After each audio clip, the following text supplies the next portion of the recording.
வீசுறான். அந்த மகா ரோகாஸ்திரம் உலகத்தில் இருக்கக்கூடிய அத்தனை நோய்களையும் கொண்டு வந்து கொடுக்கக்கூடிய அஸ்திரம் அம்பாளை நோக்கி வந்துகிட்டே இருக்கு. பதிலுக்கு ஒரு அஸ்திரம் விடணும். இவன் என்ன பண்ணா, ஆயுதத்தை எடுத்தா பெருமாளுடைய 3 நாமங்கள்ல சொன்னா, சொல்லி அந்த அஸ்திரத்தை நாமாஸ்திரமா மாத்தினா. வந்துகிட்டு இருக்கிறது ரோகாஸ்திரம், நோயை கொடுக்கக்கூடியது.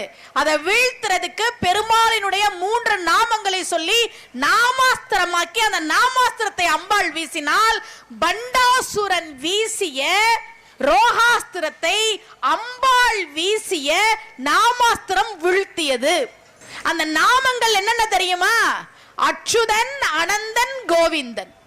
ஓம் அச்சுதாய நமக, ஓம் அனந்தாய நமக, ஓம் கோவிந்தாய நமகன்னு சொன்னா அது நோய் தீர்க்கும் மந்திரம். லலிதாம்பிகை